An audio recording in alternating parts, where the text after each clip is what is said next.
the local history and genealogy department, which is, and I'm saying this completely objectively, one of the best in the state. Absolutely, hands down, I would say top 3 best local history departments in the state of New Jersey that's in a public library, open 7 days a week, which is unheard of. So shout out to our local history department. They have done oral histories on a bunch of different groups. Because it's Hispanic Heritage Month, we are advertising our Hispanic and Latino Morris County Oral History Project. And this is sharing your story to preserve our local history. And so we want to hear stories of our Latino and Hispanic population. And we have very valuable local histories. So maybe right now it's not that valuable, but 50 years from now, when people look back, it is extremely valuable. We have them for our African American community, our Italian community, our Irish American community, and they're just such a valuable resource. So we're planning now for the future. Another program that the History Center is doing that I think is going to be super interesting is we do a lot on genealogy. This is identifying the unknown, how investigative genetic genealogy is solving cold cases. So we'll talk about how our genealogy research is helping with solving crimes. That is on Sunday, October 5th at 2 o'clock. Really looking forward to that. A teen program that we have, which is also aimed at parents, is Paying for College on Tuesday, October 7th. This is a Zoom program. Since COVID, we've continued with our Zoom programs, and people are really still very happy to go to Zoom programs. So that is on Zoom Tuesday, October 7th. You can sign up online. Also on Tuesday, October 7th, for those of you who have not been to one of John Kenrick's programs, he's the best. He's the best. He's a local resident, lives in Morristown, and he very generously donates his time. The series that we have this fall is Classics of American Comedy. October 7th is the Marx Brothers. So that is also in person and on Zoom. It's a hybrid program that we do. It's fantastic. He's great. I cannot recommend John highly enough. He's a resident who donates his time. And then last but not least, we have a program on Medicare open enrollment on Monday, November 10th. This is eye-opening. So anyone who doesn't think that they're near enough to this, when I went to this, my jaw just dropped. We had the program last year. It's very interesting and valuable. It's presented by another one of our community groups that we like to partner with. And this is Nora Westcap, the SHIP State Health Insurance Assistance Programs. And this is a volunteer expert. It is not somebody who's selling a product. These people are volunteer experts on the topic. That is not trying to sell you anything. Nora Westcap is a very highly regarded local community group. And we also have all of our films, programs, and our book club. I heard someone speaking about this earlier. All of our programs are funded by the Friends of the Morristown and Morris Township Library. So the folks who present our book sales and do our fundraising, they are providing the funds for everything from the paper and the copies for the flyers to the coffee and the tea and all of the things that we need to present our programs. So patronize our used book sale. They raise a ton of money and they are fantastic, extremely dedicated volunteers, and we're very lucky and blessed to have them. So another group that we're lucky and blessed to have in town, League of Women Voters. Take it away. Thank you, Kathy. Thank you very much, Robin, and thank you to the library for co-hosting this event with the League of Women Voters, and for hosting us in this room. I'm Kathy Abbott, co-president of the Morris Area League of Women Voters, and we are a nonpartisan organization that we say is political, but to educate voters and defend democracy, and we've been around for 105 years. We originated, you may all know, with the suffragist movement. They were the ones looking for the women's vote, not advocating for the women's vote, fighting for the women's vote, and then they needed to educate the voters, especially the women, to even get out and vote. Right now, the reason why we're here as the League of Women Voters to talk about open space is because there are two ballot questions. One is for Morris County and one is for Morristown. And there are two main aspects of open space that we're going to hear about from our panel of 3 experts. And the experts are here from a statewide perspective, a regional perspective, and the Morristown municipal perspective. But open space in New Jersey, the history of it is actually someone's going to have a slide on that. It started with Christie Whitman's administration, which was a Republican administration. It's been a bipartisan issue, winning on the ballot for every ballot question almost all the time.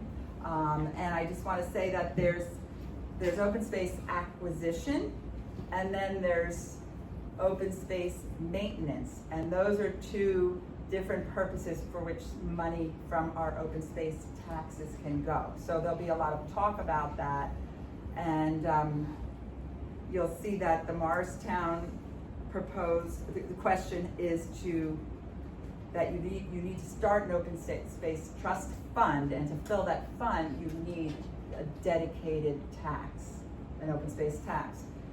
The county question is about not adding, it already has an open space tax. So if you're a Morris County resident, you're already paying into that. But it's about a different use, which the experts will explain, use of the same pool of money. I'll give the bios of the 3 speakers. They are Anthony Cucci, Director of Programs, New Jersey Conservation Foundation, and Elliot Ruga, Policy and Communications Director, New Jersey Highlands Coalition, Paula Zeman, Morristown Shade Tree Commission, and Burnham Park Association committee member. Anthony joined New Jersey Conservation Foundation as Director of Programs in October 2024, where he helps to lead the organization's land protection, urban action, and public policy efforts. Having worked to conserve land and create urban parks and green spaces for the past 25 years in New Jersey and elsewhere, Anthony focuses on ensuring that all New Jersey residents have access to high-quality parks and natural areas.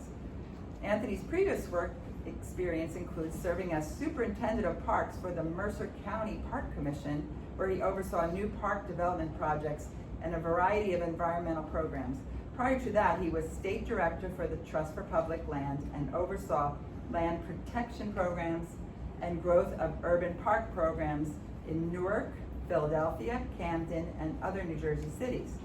Anthony has a bachelor's degree in history from Cornell University and a master's of forestry from Yale University. I have Elliot Ruga, the second speaker, from the New Jersey Highlands Coalition. He has over 23 years of environmental and historic preservation advocacy experience.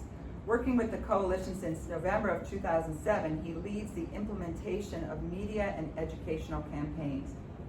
Elliot represents the coalition's concerns at Highlands Council meetings and with municipal and county officials, state legislators, and regulators. Elliot provides guidance to grassroots groups in support of projects that align with the coalition's mission. He has a professional background of communications and multimedia production, awarded 2 Emmys, including 17 years at NBC. And Paula Zeman is a member of the Morristown Shade Tree Commission and Burnham, a passionate local advocate for green spaces and a member of both the Morristown Shade Tree Commission and Burnham Park Association.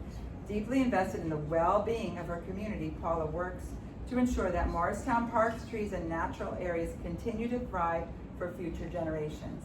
Whether planting trees, advising on park plans, or speaking at public forums, she brings people together around the shared goal of preserving and improving the open spaces that define Morristown's character. Paula will talk about the Open Space Trust Fund, a powerful tool that helps towns like Morristown protect natural areas, enhance parks, and create lasting community spaces. She'll share how local support and thoughtful planning come together to turn public investment into long-term environmental and recreational benefits for everyone. And now we go to Anthony. Good evening, everybody. I feel like I've got a lot to live up to after that bio. I mean, I'm a little intimidated here. But as Kathy said, you know, my name is Anthony Kuki, and I work for the New Jersey Conservation Foundation. I'm not sure if any of you are familiar with our organization, but we've been around for about 65 years, and our origin story actually begins here in Morris County. You know, we were organized by a number of open space volunteers who were interested in trying to prevent a jet port from being developed around the Great Swamp, and you know they put lots of time and energy into that campaign. Ultimately, we're successful in getting the Great Swamp recognized as a national preserve, and that was just the beginning. So 65 years later, you know, we've continued those efforts across the state, helping to establish preserved lands that are accessible to the public for recreation and for wildlife protection. We've not only acquire and manage land ourselves, but we assist communities in the state and lots of other entities in advancing their open space goals. So we work in partnership with a number of municipalities across the state. And so with that background, you know, I'm pleased to talk a little bit about the trends in open space protection and how fortunate New Jersey is to have had the foresight of it for many years now to invest in open space protection at the state level. And also I can talk a little bit about how the local level funding for open space and what we call stewardship has evolved over the last several decades. I also will talk a little bit about my experience in Mercer County. You know, like Morris County, several years ago, Mercer County asked its voters whether we could amend the Mercer County open space tax to adjust the allocations of funding that those taxes were supporting to allow for more stewardship activities, so that some of the land that was being acquired could be better managed for the ecological resources that it was intended to be protected for. So I'll touch on that a little bit as well. So Nature for All. That, in summary, is what the New Jersey Conservation Foundation is all about. But it's also the name of a report that was issued about a year ago, in which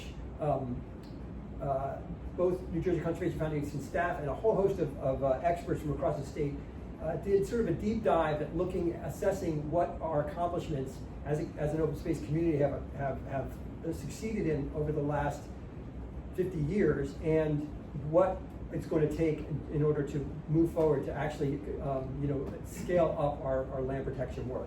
So after assessing all the preserved lands that exist across the state, we've identified, which is a lot, I will mention. You know, we've protected as a community about 1/3 of our land base across the state, which is actually one of the leading states. I mean, across the country, we have a higher percentage of our land mass protected than every other state, with perhaps the exception of Maryland, although there's some debate about that. But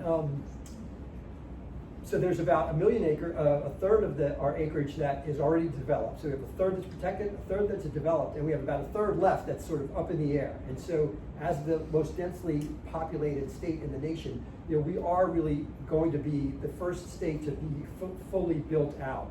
And that means basically all land is either going to be protected or developed in one way, shape, or form. So with that in mind, we feel as though it's time to double down on our land protection efforts.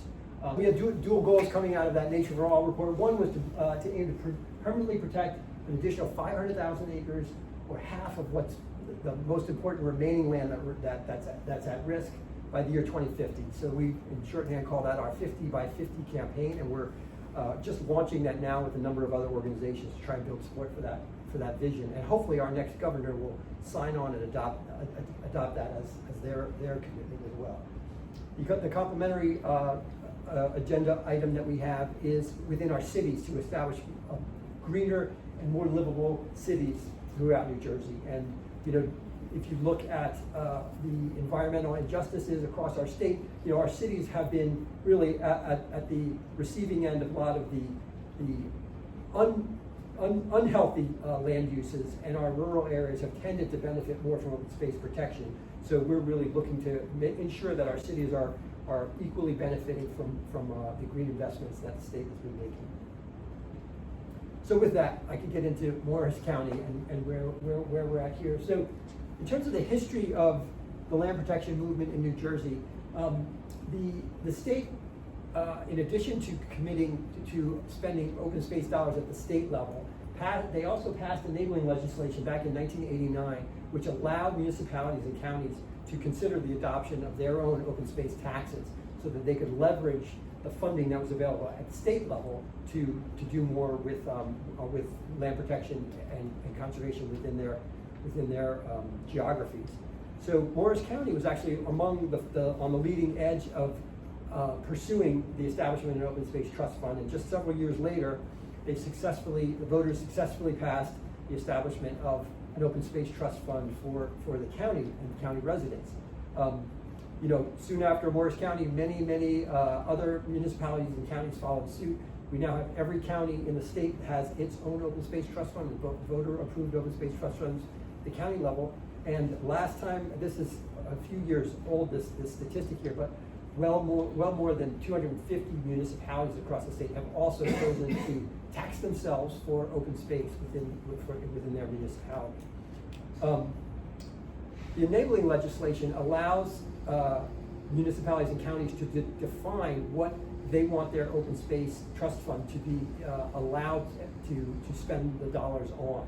And so there's a set list of potential uses or eligible uses. They include farmland preservation, open space acquisition, park development, stewardship, historic preservation, water resource protection. And so it's up to the municipality or the county to determine what the appropriate uses within those options are for your community. So the Morris County Open Space Trust Fund, when it was initially adopted, it's been revised several times actually, but is currently the eligible uses are open space preservation, farmland preservation, historic preservation, trail construction, and a park improvement trust fund, which is funding that's spent on the county's inventory of parks, so that it helps to support the county park system. So you'll notice here, you know, there's funding available through this open space preservation component of the Morris County open space tax. There are grants available to municipalities, and so that's been one of the primary sources of that expenditure from the county's open space trust fund. So since 1992 or 1993, municipalities have applied to the county to secure matching funds for them to spend within their municipality on the acquisition of open space. And it's been hugely successful, but the towns that have not had an open space tax have been contributing, their residents are contributing tax dollars to the county and have not been able to access any of that funding if they didn't have an open space tax and were not pursuing the acquisition of open spaces. So just to take a quick detour back at the state level, one of the things that our Nature for All study looked at was the pace of conservation in New Jersey over the years. One of the striking things that we realized is that while there continues to be significant funding at the state level for open space, the actual acreage protected by year has actually been in a somewhat of a steep decline over the last several years. And there's a variety of factors that arguably kind of contribute to that trend. But one of them for sure is the fact that many municipalities and other entities that typically acquire and hold land for conservation are beginning to be reluctant to accept more land, because with it comes the responsibility of managing that land. And so while there's money for acquiring land, there isn't sufficient money to support the stewardship and maintenance of those parcels. So that's happening at the state level. And similarly, at the county level, this bar graph represents over time, over the last 30 years, I believe, the number of acres protected within the municipalities that have successfully received grant funding from Morris County. So this is all the land that's been protected through the county's open space grant program to municipalities. And so without pointing out the acreage amounts, you can obviously see that there's been a steep decline over the last decade, really, where there's very little land being protected. There are fewer and fewer municipalities applying for grants for land protection because, most likely, because there either are fewer parcels that are a priority for acquisition, or there's a lack of resources to care for those lands, and so there's been a slowdown in the appetite for acquiring land because of that lack of resources. So that gets us to the Morris County referendum question. Essentially, it's just expanding the eligible uses of the trust fund to allow for the use of these funds to go towards stewardship. And that while the language itself doesn't specify how those stewardship dollars can be spent, the intent of the county is to establish a stewardship grant program so that municipalities, similar to the open space program, can apply for funding from the county to support the stewardship and care and restoration of properties that are permanently protected and conserved within the municipality. So the establishment of this program, even if the town doesn't necessarily have its own open space tax, they'd be eligible to pursue funding through the stewardship grant program. How much is available, what the leveraging is, whether there's matching dollars, that remains to be seen. But most likely, if it's similar to the county's open space grant program, there'll be a matching requirement. So for every dollar that the county provides, it would need to be matched with a dollar of local funding or other funding from some other source. But again, that hasn't been fully rolled out yet, but I understand that's what the intent is. At the municipal level, the open space ballot question, again, establishes the eligible uses of the open space trust fund if it's adopted, and it includes being able to acquire land for conservation, to develop land that's already in the municipality's hands for park and recreational uses. It also allows for maintenance and stewardship of land, whether they're acquired with this fund or whether they're already in the inventory, the town's inventory. And additionally, conservation easements. Another tool for protecting land is something called conservation easements, where the municipality may not directly own property, but it can acquire an easement which permanently restricts the future uses of that property.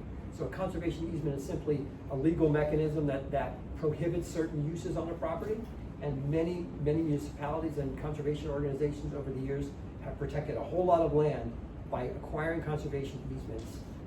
The land remains in private ownership, but the owner is not, it has to abide by those restrictions, whether it's that owner or a future owner or three owners in the future, it's permanently subject to that conservation easement. So that was my quick lesson on conservation easements. The Open Space Trust Fund could be used to help with monitoring and enforcing those conservation easements. So making sure that the owner of that property doesn't violate the terms. Build a shed where it's supposed to be, free of any sort of an infrastructure, for instance. And then finally, the payment of debt service for the uses that are mentioned in the Open Space Trust Fund. So again, many communities that have Open Space Trust Funds, they'll utilize, if there's a huge conservation priority in the town that might be more valuable than the trust fund is generating in revenue each year, can bond against future revenue from the trust fund in order to come up with the funding necessary to acquire a property.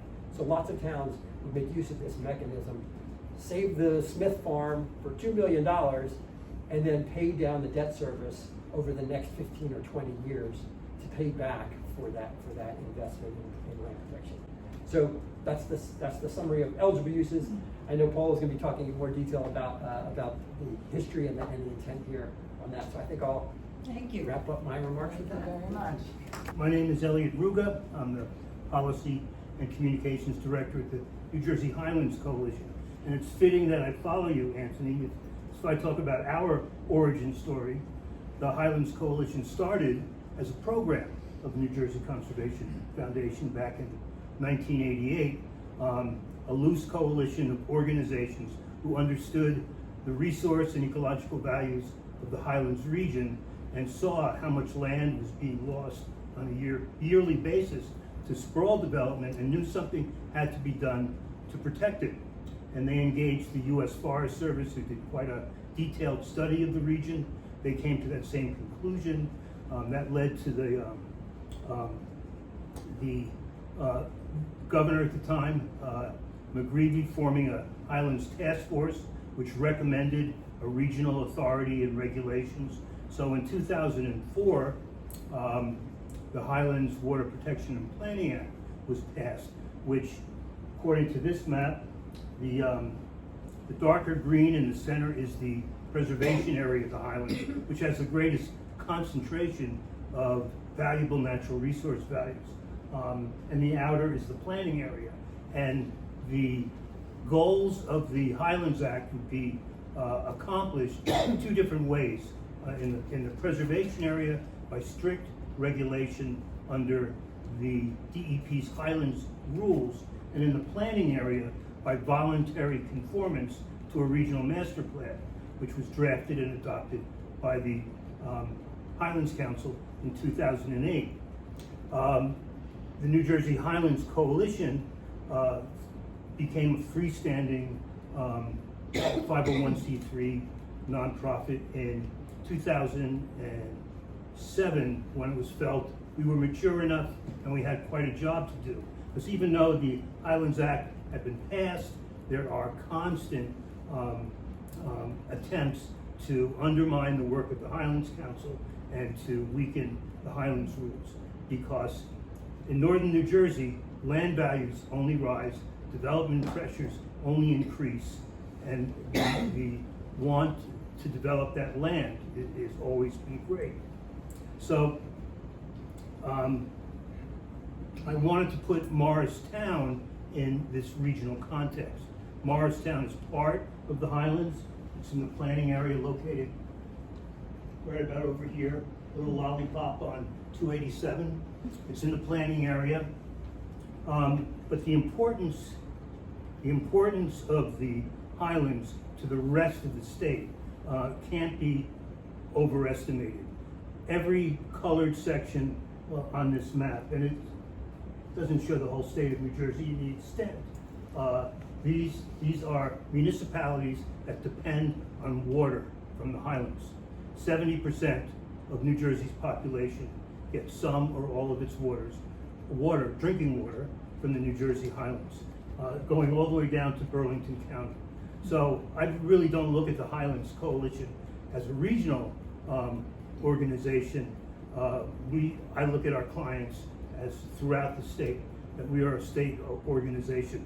So I'm sure everybody in this room knows what a watershed is, but just in case, unfortunately, the municipal boundary of, well, you can see it.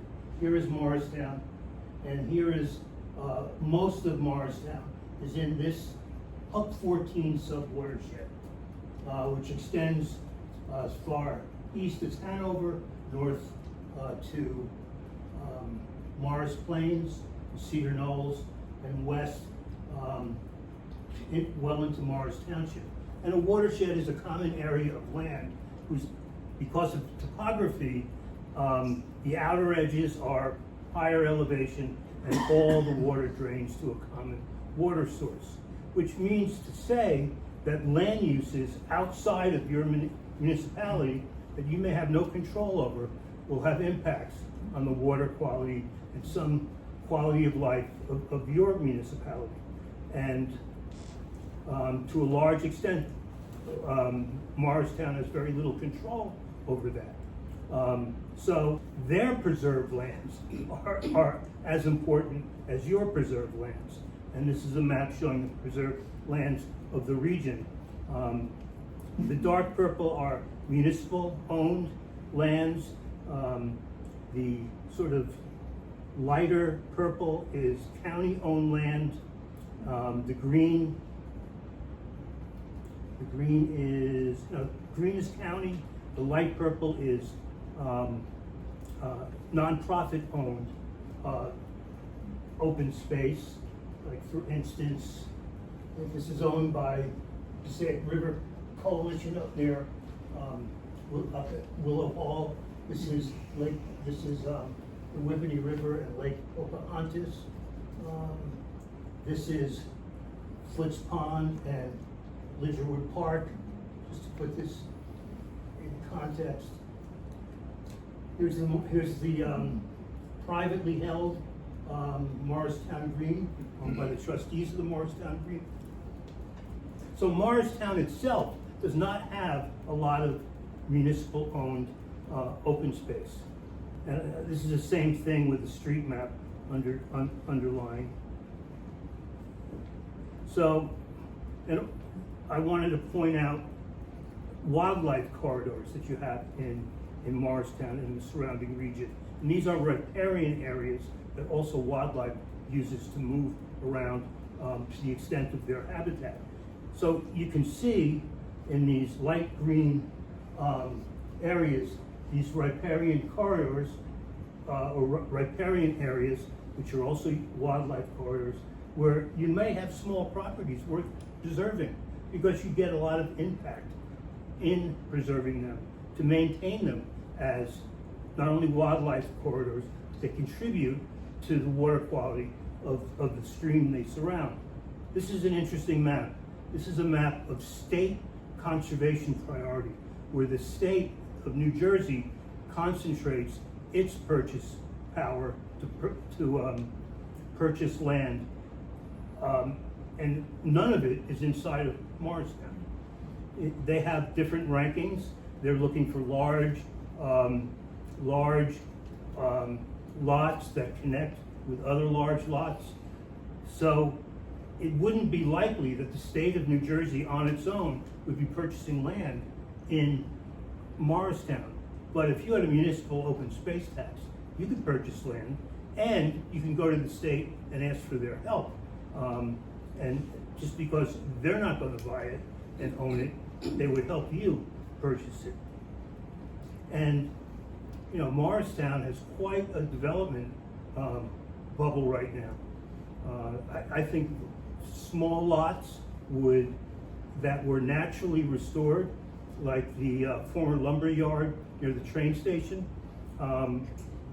that would be quite a purchase. And to restore that to a natural state would be incredible, but extremely expensive. I mean, a lot of concrete would have to be broken up and taken away, plantings made, but it would enhance the value of that area and the water quality and the quality of life incredibly. But you would have to do that using, if Morris County passed its stewardship funding at this upcoming ballot. Also, did you know, I mean, Morristown gets its water, I think, from Southeast Morris Municipal Utilities Authority, but they have a variety of places where they get their water from. And there are 3 public community wells in Morristown that are being drawn as a water source. And these need to be protected. Land uses on top of them, we need to be careful about because spills and contaminants can get to the water supply, and that could have dire consequences for your water supply. And there's also something that's protected by Highlands Regional Master Plan, which many municipalities protect through their environmental resource inventory, are prime groundwater recharge areas, which are the lands that are the major contributors to groundwater recharge. And they're shown here in the lighter blue, superimposed under preserved lands. So you can see what's already been preserved as prime ground water recharge areas, and what still can be preserved with, if you had municipal open space dollars to spend. You say it's light blue? Can you point some of the These, yes, these are the prime ground recharge areas. And these are already preserved lands. You can see that this has been preserved over a large extent of prime groundwater recharge. Where is that? This is Foots Pond, and Next door is Thomas Jefferson School. Yes. That's where that's. And that's Lidgerwood Park. I'm not sure what this is, but that's privately. That's 11 acres owned by New Jersey Conservation Foundation. 9 acres, excuse me. What do you call it, Anthony? Is it an acre? What do you call it? And adjacent to it are 2 acres owned by the town that they call vacant. The official term. And are they on the resource inventory? That must be, That's off of I what? don't even see it. You don't see it. You can't see this dark green so readily. That, But that's federal, so that's that's for nonsense. that's Fort Nonsense. And over here is Washington State Forest.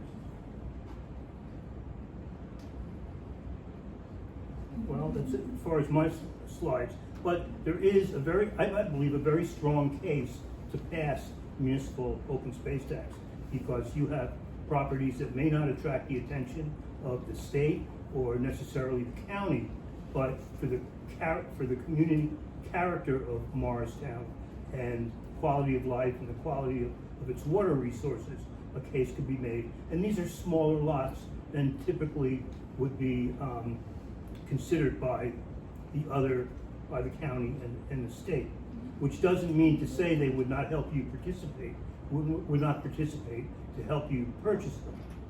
Hi everybody, I'm Paula Zimmon, and I'm going to counter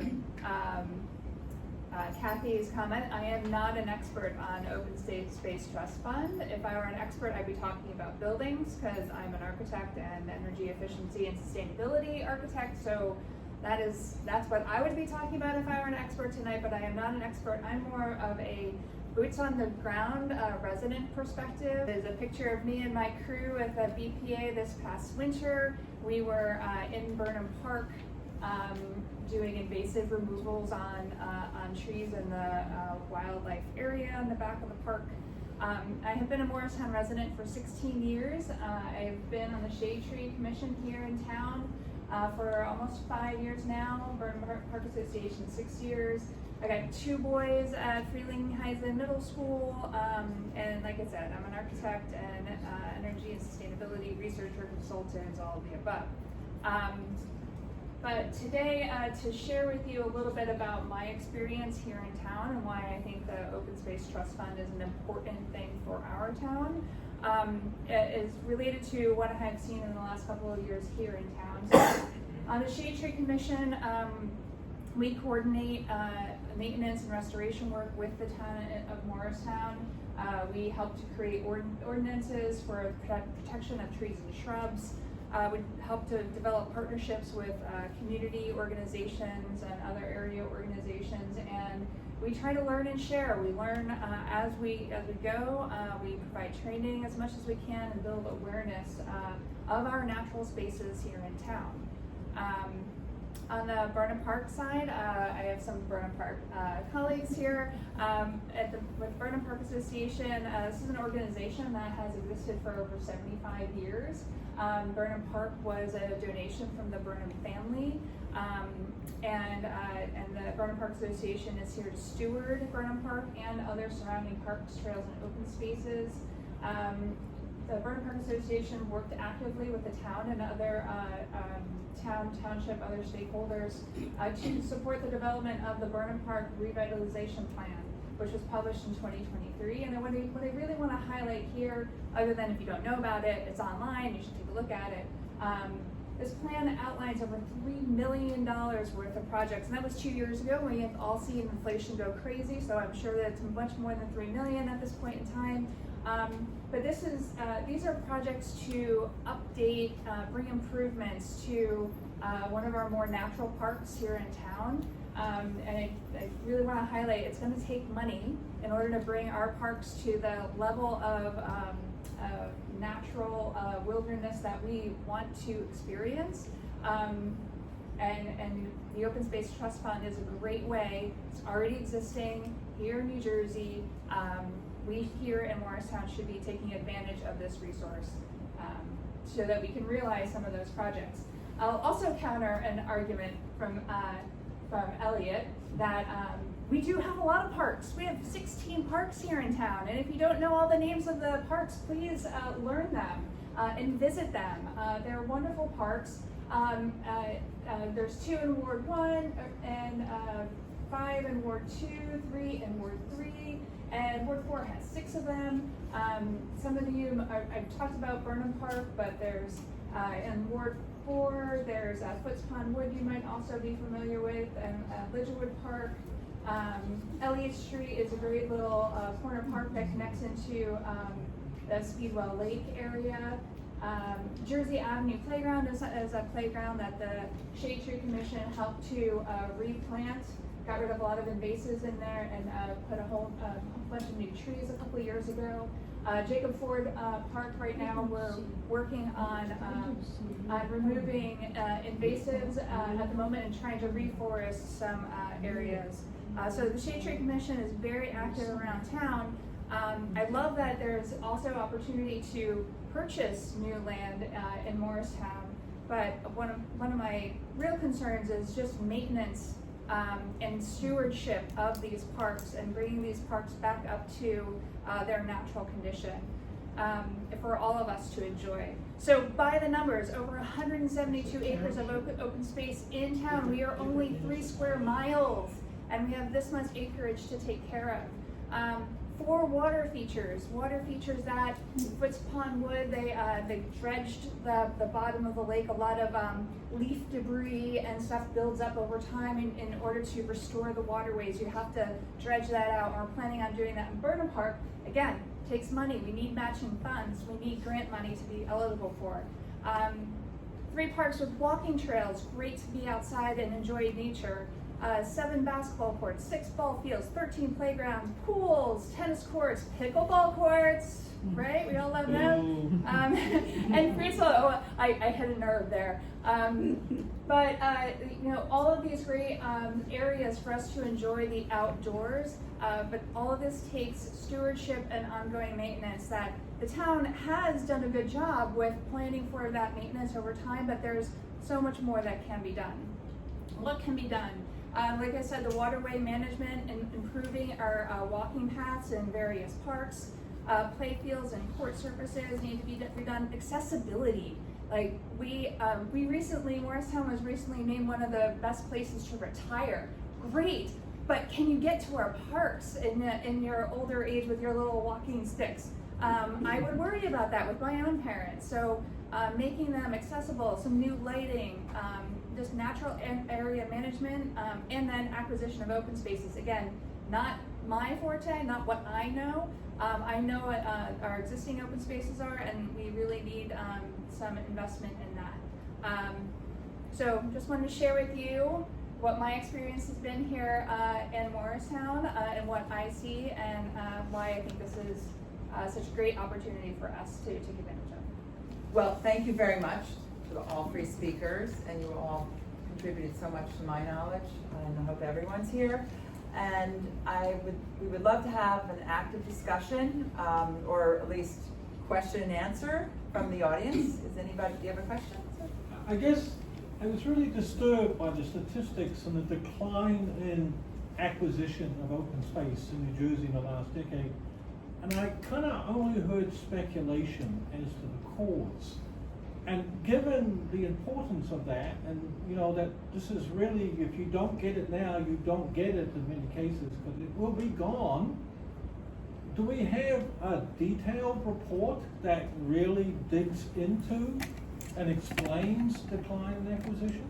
Yeah, that's a reference. That's a very good and fair question. There is no report that has, clearly has identified the reasons for this decline. So really, at this point, there is no way to prove what the reasons are. And yet you want us to act upon. But based on, so what the conservation community is actually in the process of doing right now is identifying current obstacles that we feel may be slowing down the pace of conservation.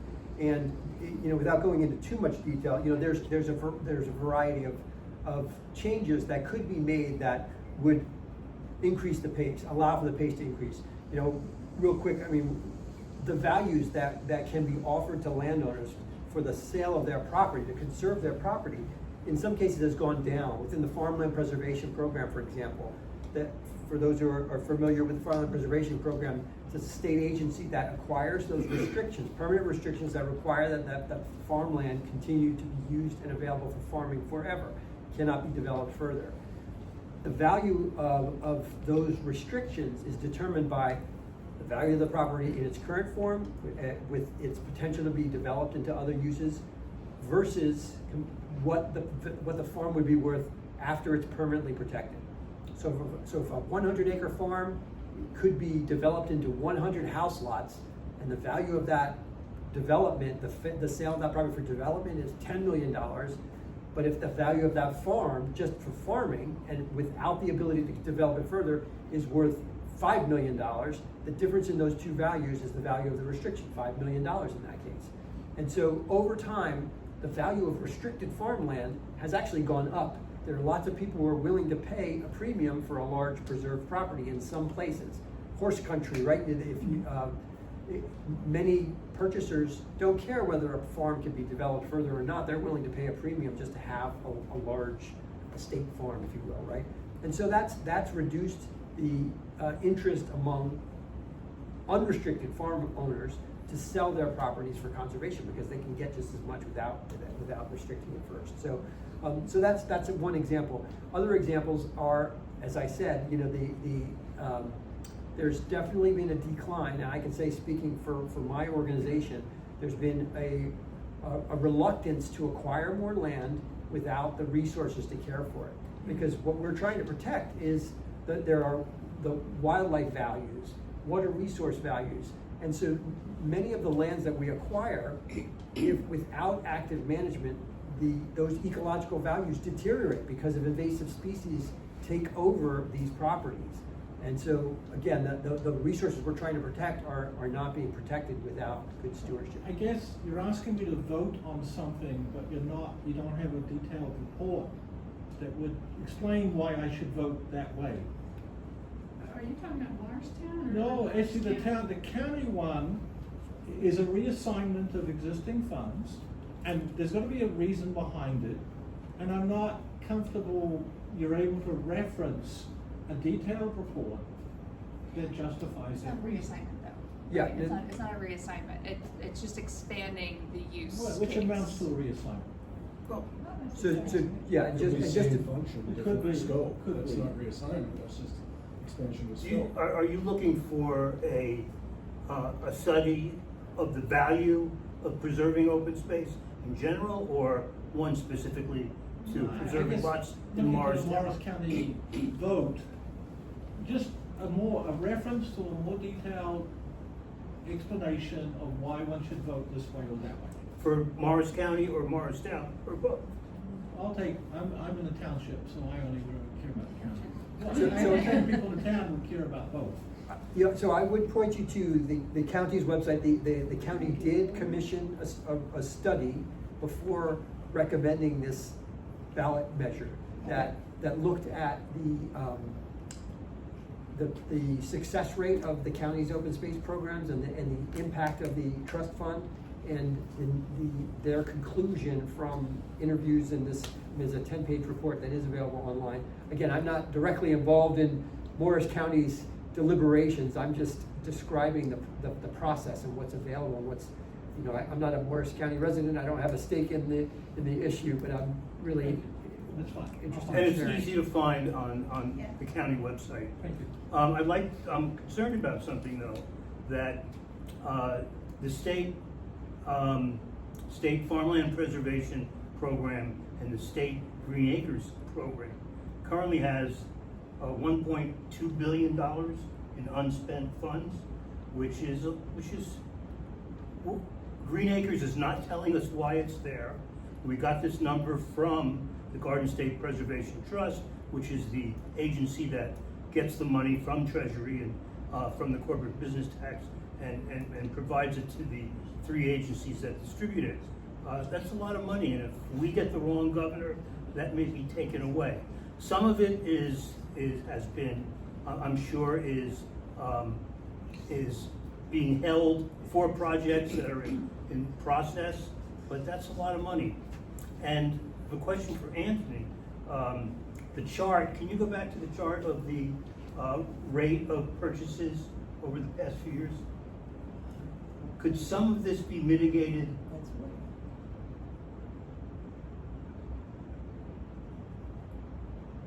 That's it. No. That was it. Go forward one. Or back one, I'm sorry. Oh, the line. This one, yeah. This is in acreage, Anthony. I'm wondering if we are now purchasing smaller lots, that this wouldn't be quite as dramatic, if that is the case.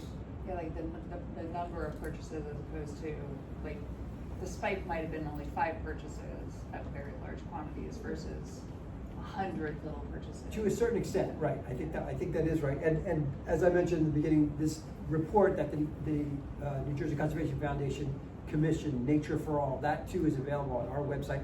I left newsletters at the front, which has a reference to our website if you want to see that, but we did look at that and analyze transactions as well. Could you tell us what each of those lines Oh, represents yeah. by the color? Sure, so that's the amount, so the orange one at the top is acreage that was directly acquired by the state, so these are state lands, that tracks what the state has purchased directly to add to state land holdings.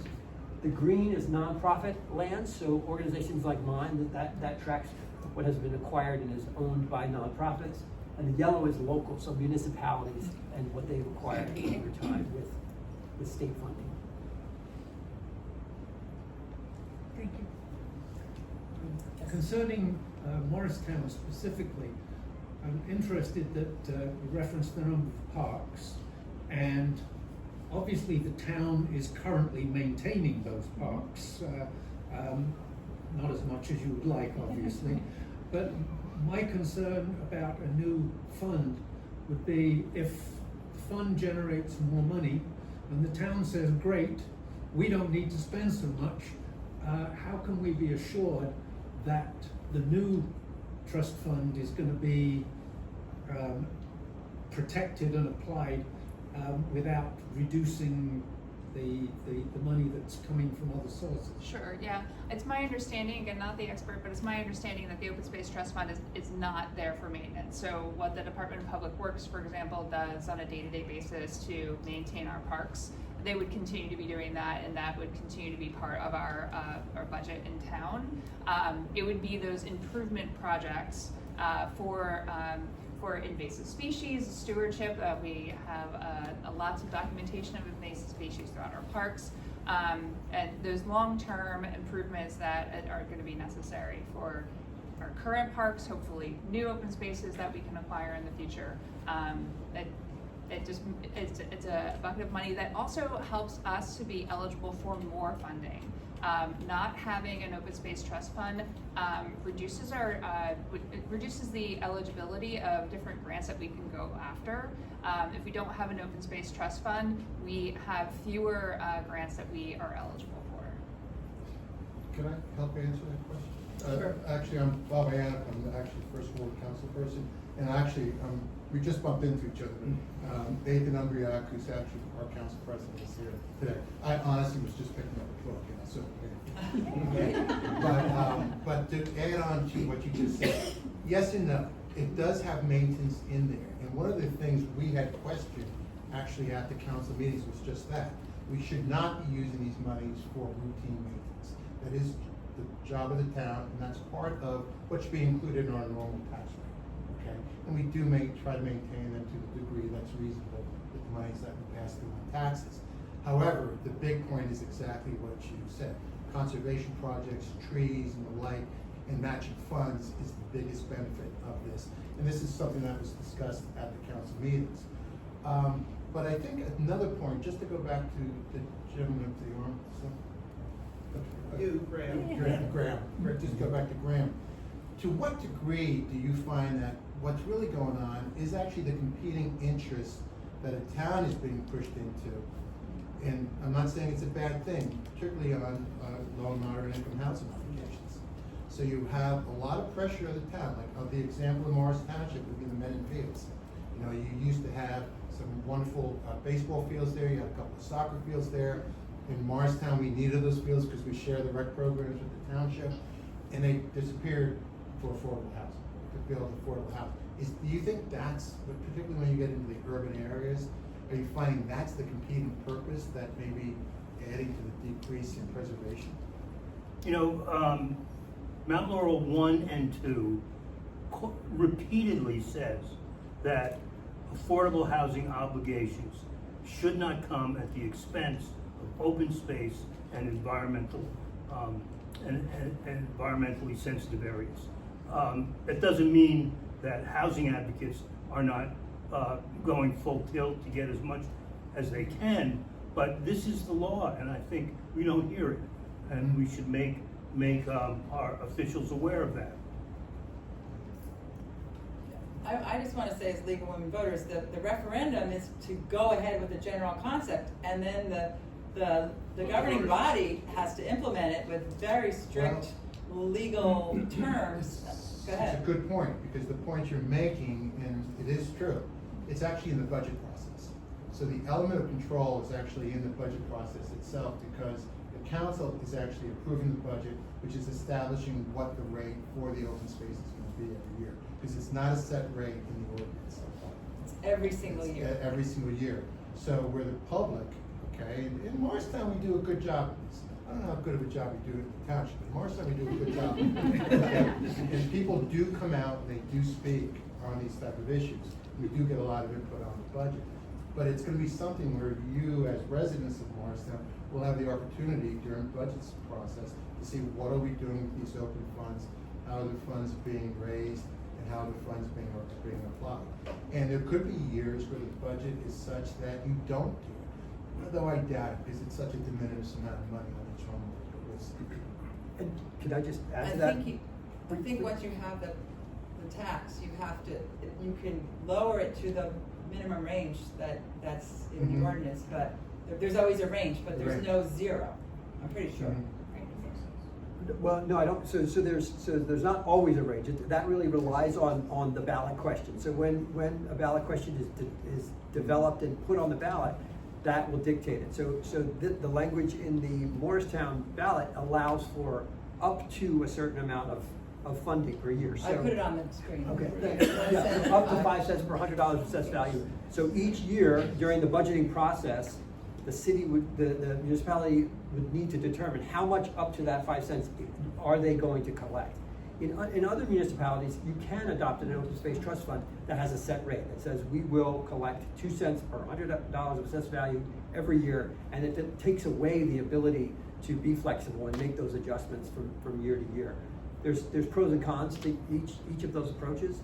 Morris County has the same as the proposed ballot question here, where Morris County, the county commissioners each year can decide how much they're going to collect. There have been years when they've reduced their collection to 1/4 cent or 1/2 cent because of budget challenges elsewhere. They didn't want to increase the overall tax rate, so they lowered the open space collection in order to allow for the growth in the operating budget. And so that's they're having some flexibility there is, I mean, it can be useful, and it can grow over time, right? It may be that while you have up to 5 cents, in year one you start with 1 cent to just get your bearings and kind of figure out how it's going to work and what can be done with that revenue or not. You know, it's really up to this. Can I do a follow-up question? This is for my own education.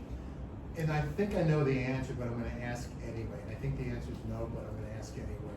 If you have intense development going on in town, can you do an assessment on that new development so there is a catch-up on capital contributions? Let me give you the example. The example is we all live in town, we're constantly paying our taxes, we're contributing to this fund, and then the property gets developed and the new property has not been contributing to that fund. Okay, with the way it's being developed. Usually it's being developed with much more density than its prior use. Can you do a tax on the development itself, almost like a developer fee, depending on the intensity to actually add contributions into that fund? So A different mechanism. yeah, I mean, I'm not a land use attorney, but I believe that's not permissible. That's what I thought. I know folks have looked into betterment fees for development projects as well on this.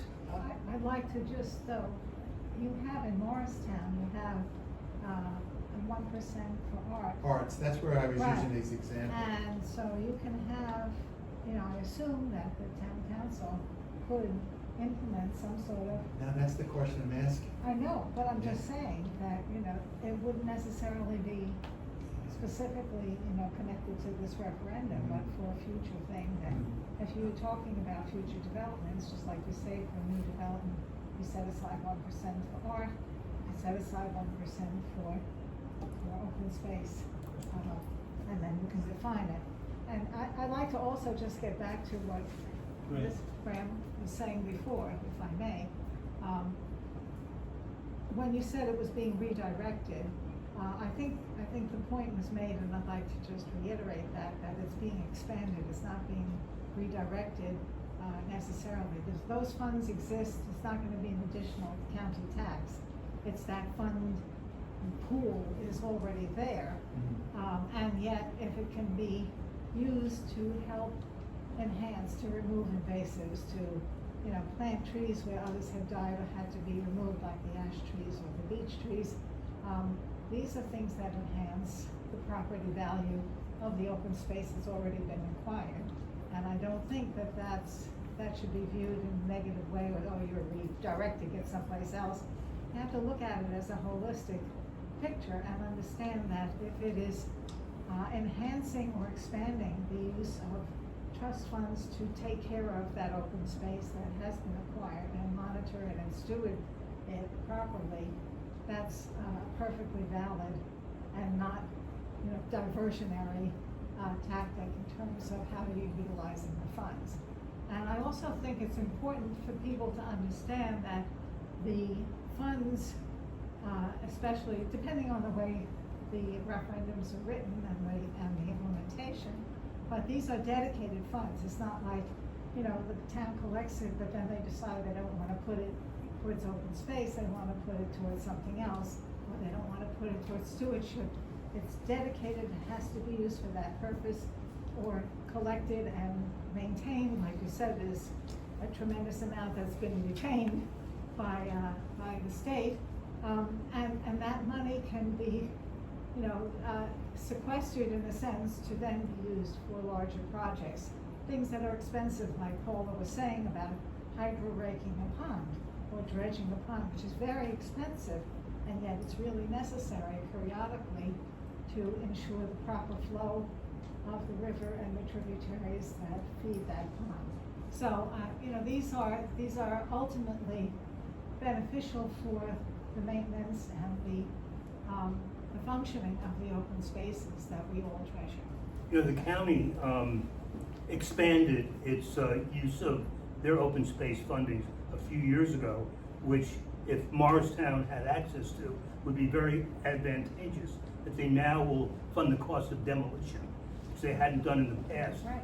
And I could see that be very useful. That was the other point. Morristown is one of very few municipalities in this area. Almost everything around it, even Morris Township, has an open space trust fund. Morristown does not. And the idea of being able to leverage, because once you have an open space trust fund, as Paula said and others have said, you are eligible for state and county grants that otherwise you're not eligible for. And you also get fast-tracked for some of those grants, which can otherwise, you can linger for years trying to apply, or you can only apply every 3 years because you're not in the pool of people or municipalities that have that open space trust fund. So it's a great leveraging tool to maximize what a town has at its disposal, and it's yearly, it's every year. 27 of the 39 Morris County municipalities have open space trust funds. It's a great leveraging tool, but I'm sorry, I didn't. Go ahead. I guess it's more for you, Paula, because I don't think we discussed it in Scott's meeting. Who would do the grant writing? Would it be an employee of Morristown? Yeah, the town of Morristown has a grant writing team, and through the Shade Tree Commission, we often speak with them about potential grants to go after currently, and oftentimes we see a grant come out and we say, don't have an open space trust fund, can't go after this one. we've had those conversations before. But yeah, the town has gone after and received grants in the past. It's not certainly not a new thing to the town. It's just there's more that we can be eligible for. Yeah. Could I ask, Elliot, you mentioned demolition. Do you know if the Greystone Park demolition, and is now open space, is it not? Was that? Well, that was a county acquisition. I don't think when they did that, they had the demolition. They had to take down the old stone hospital? Yeah. But that was county spending its own funds. It wasn't in support of a municipality, which they will, if they grant funded a municipal project, they will fund the cost of demolition. County spending its own funds for its own acquisition, I'm not sure what they're limited to. Okay. And that was a bad demolition. Well, It was a bad demolition. On another topic, I'm part of the Friends of Foots Pond, and it was impenetrably overgrown with invasives, multiflora roses and porcelain berries. Everything was covered. Right now, we're sitting on $20,000 that we've raised privately. There's a huge team of volunteers that come in from corporations, from the high school where students meet their obligations for community service. People come in every week and do a huge amount of volunteer work, mulching, putting down sheet mulch, planting trees. $5,000 worth of shrubs were delivered in the beginning of September to be planted at Foots Pond. So it's up to, right now, this is all because individuals are giving money or corporations. It would be nice if other parks had that benefit. They don't have a group of volunteers, but if this money were there, perhaps their local parks would improve. I don't know. But so there are sports, people like parks for sports, for passive recreation, and then there's the non-human use. So I think when we're trying to sell this idea to our residents, fellow residents, what is a good way to present this? Why they should vote for this? It's a little bit, I think you should say it's scientifically proven that you need to maintain open spaces, because in New Jersey, I mean, I've just seen it in the years since I moved in 1994, which is, invasive species have come in to even our own yards. I mean, it had something to do with the deer, so it's a very scientific, verifiable problem, the invasive species, especially in New Jersey. And so I think we need the scientific community to back it up. I also think we need people to go to the municipal government meetings to make sure that not one penny of the this open space trust fund that might come about would be used to have a guy on a lawnmower doing something so ordinary. It has to be scientifically proven to be necessary. So if Graham were my neighbor, how would I convince him to vote? There's no downside. I'll say, Okay. there's no downside. It's only 1, 2, 5, there's no downside. There's only an upside, and what I mean by the upside is what you're talking about. It's the matching of the funds. It's actually being able to say you're in that classification, so you get priority for. This town does a very good job, I think, with getting grants. It really does. I think the grant writer, and it's not just the town, it's really the Shade Tree Commission. You guys are unique in and of yourself. Okay, I mean, totally outstanding. But I think we do very responsibly watch the funds. But there's only an upside to this. There's no downside whatsoever. You know, there really isn't. So people don't want to do it, they come out of budget fund, right? We want more people to pay attention to the budget. This is good. You know, but it's only an upside. You can afford to restore several acres of parkland. If you look at something as large as Lewis Morris County Park, or the large parks in eastern Morris County, There are so many deer that eat all the native vegetation that nothing native grows anymore.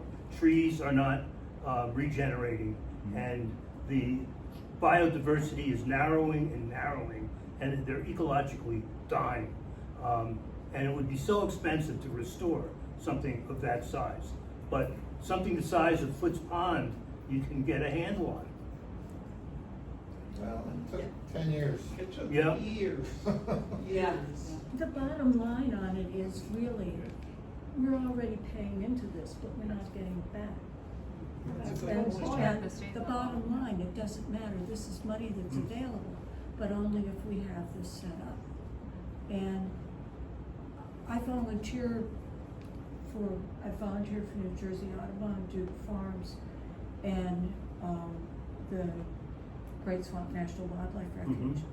And the people I get coming in, the arguments about the deer and like that, it works with a lot of them, but a lot of people could care less. My neighbors are growing porcelain vine because they think the berries are pretty. Another neighbor really liked the smell of multiflora rose and put that in. Honeysuckle is And- delightful. Yeah, Yeah. so They're welcome to this is the come and take bottom it line, from and the it's a boss. financial consideration.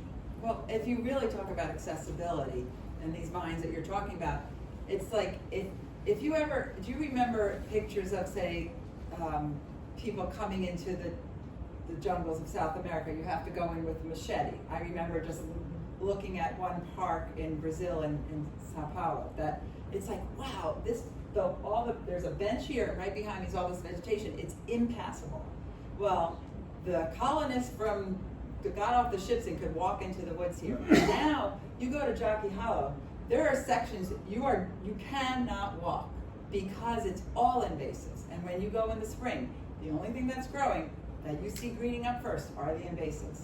So it's like, it actually seems there's more impassable woods if you have a preserved forest than passable in New Jersey if you don't do anything to maintain it. And then you're decreasing public access, and you're certainly decreasing, I mean, this is just me because I was on my environmental commission. Great Swamp Watershed Association, have a sump up in my basement because the swamp's in my basement. Anyway, but wait, what was my point? Just that invasive species need to be controlled. It absolutely it's a battle, and you need to walk into your parks, walk around Foots Pond. It was impossible. Even Morris Lewis Park, the trail, it should be beautiful. There should be native species as you're walking, instead of just invasives and an ability to just walk or bike. Yeah. If this passes, the Morristown one, when would it go into effect? Would it be the 2026 budget or 2027? Next budget cycle. So November, this so we January- would actually start working on the budget. Budget gets adopted because it gets adopted about June, so you got plenty of time between November and June. So you get started with the 1 cent, and then are there Would that like start in January 1st, 2027 then? the budget is usually adopted around June, but it is a calendar year budget, so it is retro, but it's the capital that we're raising. So it would be the next budget cycle, the very next budget cycle. And what date is that? It's odd because the budget, as you look at the tax bills, the budget doesn't get adopted, final budget doesn't get adopted, usually we do it around the May or June meeting, okay? But it's retro to the beginning of the year. Usually what we do is an so it'll be extension, January 1st. but you look at the budget, when you're doing a review of the budget, you're looking at it in its entirety. So if you're creating this fund, the fund will be created. That's why, if you notice, in your third and fourth quarter, it's always a different amount than your first and second quarter in your tax bills. Okay, so I have a question, which you can answer. Or It has to do with budget hearings. What department would handle this question, open space? Would it be parks? Would it be public service? Or public works? What budget hearing do you go to? Well, it's gonna The be- public can go to the budget hearing. It's gonna be a real interesting question, because to go back to Lewis's point. I get your name right? I apologize. Ellie. Elliot. Is, you know, what are we gonna use this for? I think initially there should be talk at council meetings, which I think it'll get vetted. Steve Polachek, who was actually behind this referendum here in Morristown, did a lot of work to get it through, along with a lot of other people. You know, Steve brought this so that there would be a discussion on how the monies are being used. You know, there is a lot of debate in town with the intensity of development. Why aren't we creating new parks? Okay, I'm from the first ward in Usurp. We only have 2 parks. One's on the other side of 287 in my neighborhood, and it's fabulous what everybody's doing for it, but it's kind of isolated. And then when you've got the most densely portion of town, which is actually between the center of town and 287, that is the most densely populated. We really have no parks except for this little thing called Woodhole, which is a tributary of 287 What I would suggest, But- and Burnham Park is an excellent example, is hire an expert firm to come up with a plan for you. Well, interesting, but isn't that a function of the master plan? It could, yeah. In the master plan, there is an objective in the master plan, current master plan, adopted in 2016, that actually says preservation of open space is an objective of the plan.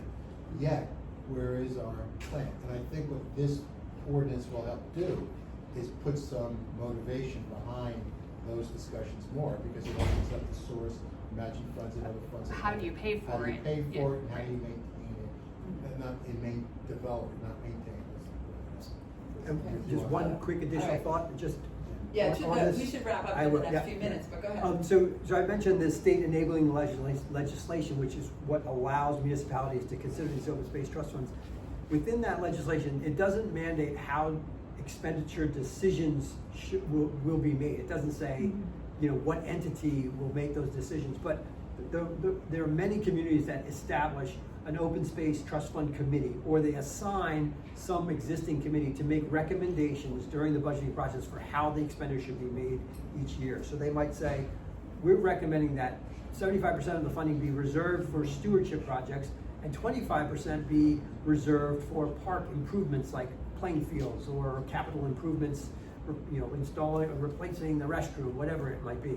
And so it's up to the municipality to decide what process they want to go through to decide what to prioritize and how to expend the funds. Yeah, this is only the beginning, the referendum is only the beginning, yeah. Question for Elliot. You mentioned that about 2/3 of the municipalities in Morris County have this fund and 1/3 don't. Do you have any reasoning? I'm guessing the more urban townships generally don't, and the more rural did, because there's reasons why. But can you tell us some reasoning why that is? All I can do is tell you which ones have and which ones don't. No, I'm trying to, I'm guessing it's the urban ones that skipped it, but it doesn't seem, it seems odd that they would skip it if you can get matching funds. So they Yeah. just not got their act together, or they got some reasoning here? That's not a fair question. I can answer that. I Yeah. think in all honesty, and I'll put myself in this category, it's lack of awareness. Oh, And I that's fair think, enough. and that's honest, it's lack of awareness.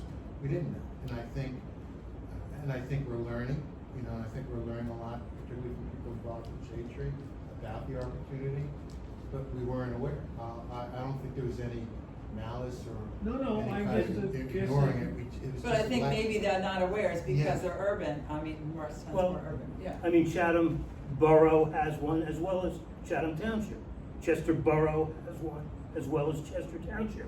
I wouldn't say that the more urbanized don't. All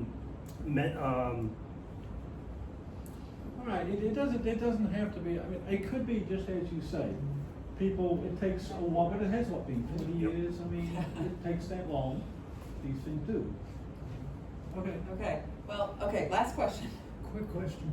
Well, I've said there seems to be no downside, but a lot of people are gonna look at this on the ballot and say, that's an extra tax. I don't wanna pay an increased tax. What's the argument against that? You just gave leveraging. But it is an extra Leveraging of tax. funds, well, but it's a very minimal about. No, I realize that, but a lot of people unfortunately Yeah, don't black care and too white much about it, about the yeah. environment. When the property that was owned by Loyola was for sale, the town negotiated and got a grant to buy that and add it on to Foots Pond. It took a lot of negotiation, and I think if we have this open space trust fund ordinance in place, it would have been a whole lot easier. That's all. And I don't know how many acres it was. How many It was acres? actually a total of 22 acres. And actually, the initiative for that came basically from Loyola itself. They actually offered the land to the public trust, as Wow. did a few other people. But to go back to what you're saying, you want to know something?